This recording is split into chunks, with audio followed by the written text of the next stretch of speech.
Hi, this is a video about the clutch and how it works and the biting point. I took somebody out for a driving lesson today who's had her driving license for years. She's got a full license, but she's really scared about driving. And the reason why she's scared of driving is because she was never taught how to use the clutch properly. It's very important that when you're learning how to drive that you know the foundations of driving. It's like building a house. The foundations have got to be really good before you build the house. There's absolutely no point in building a house on sand. It won't stand up. So when you're learning to drive, it's very important that you know how the clutch works if you're using a manual car. You can't skip through this bit and expect to be an excellent driver. You have to know this bit and you have to work with your driving instructor to learn how to use it properly. So this is one of the guides that I use to help my students learn how the clutch works.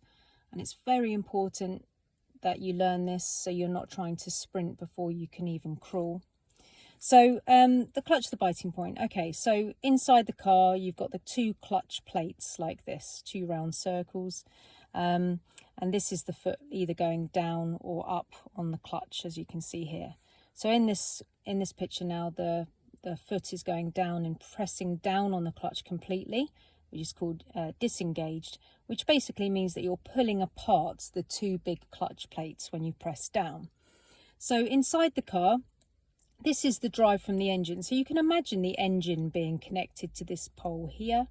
And then when you've got the key in and you've turned the engine on, this pole is now going to tick over and turn.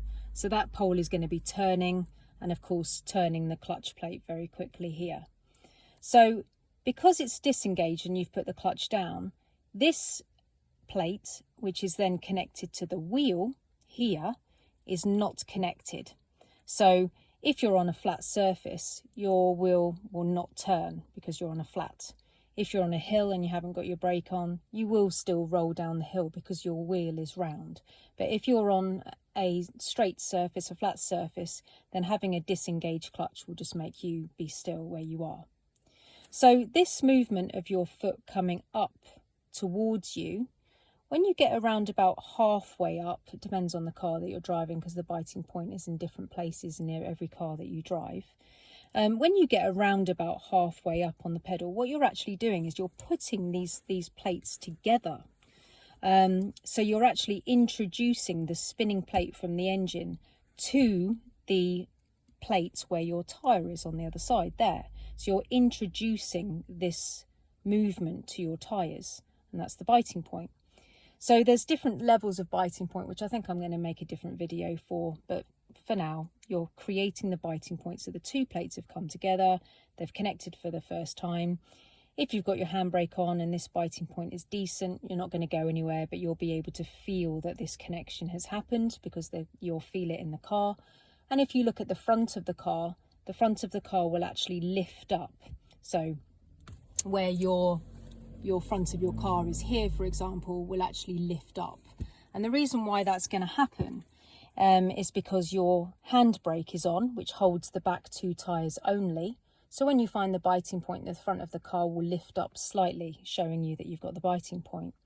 Now you don't want to come up too far on that biting point because the handbrake is only holding the back two tyres, so you can actually drive with the handbrake on, which would be obviously very damaging to your handbrake if you did it all the time.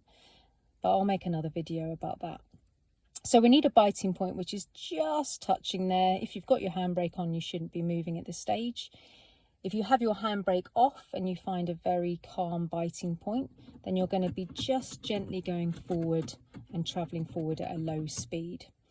So then when you come off your clutch completely, and you've literally taken your foot off the clutch very slowly, by the way, you normally stay on the biting point for a good 2 car lengths when you're moving off, just so everything's calm and nice.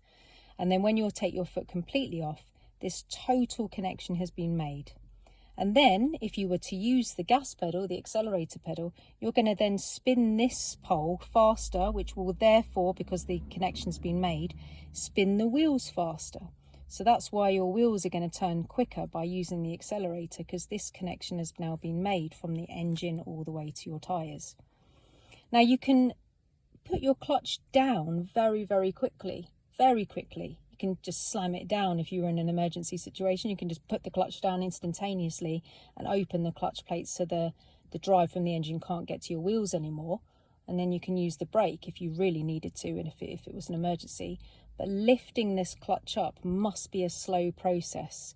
So I teach my students to come up to the biting point, stay on the biting point for 2 car lengths, and then gently lift off completely to make the connection.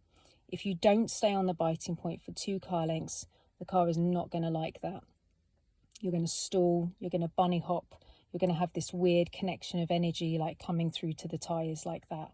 It's a bit like turning a tap on. If you turn on the tap too quickly and too fast, you're going to get splashed. And the first thing that you do is you turn the tap off, you reach for the tap, even though you're getting splashed, and you turn it off. But in the car, you need to dip your clutch. So if you come up to a biting point which is too fast and you're about to stall and you can feel that, or you're going too quickly, you can dip the clutch back down again. So you come out of that unnecessary speed that you've given the car. It is something that you need to work on. I mean, this is just a diagram. You would have to work with your accompanying driver and your driving instructor to be able to understand this. And using the clutch is something that you just have to do over and over. I've never met a student who's not stalled, in my life. Everybody has to stall to be able to learn how not to stall. I always say to my students, I'm a professional walker, but I know that I'm going to trip again one day, even though I can very confidently say that I am the best walker in the world. I know that I'll fall over again or trip over one day. So you're going to stall. Everybody does. It's just one of those things. But you can lower the chance of you stalling if you stay on the biting point for a good 2 car lengths as you move off, and just treat it very carefully as you come off the clutch there. So slowly clutch up and potentially fast clutch down if you need to. I've made a messy note here for a student in the past. Putting the clutch down is for these reasons: for changing gear, for slow moving, because you only allow a certain amount of energy to get the tyres to go round slowly, like turning the tap on to a trickle. So you let the energy come through slowly, and then stopping. So you need to put the clutch down to stop the energy getting to your tyres. The clutch is not a brake. You would put the clutch down and then you would eventually come to a stop if you didn't use the brake and there was no hill. It's a bit like having a ball in your hand and you release it. The ball will then carry on for a while until it just naturally comes to a stop. So you can put the clutch down and stop any energy getting to your tyres, but they will need to then get rid of their momentum by themselves, or you can add brake to it to then brake the car separately to then make the wheels stop. So this is one video about the clutch, which I hope helps. Very important to be a Class A driver to get this understanding really good. I'll make another future video about this as well in a different fashion. Lots of different videos I can make about the clutch. So this is the first one, and this is basically what I teach people on the very, very first lesson that they would ever have. Hope that helps, and I'll speak to you soon.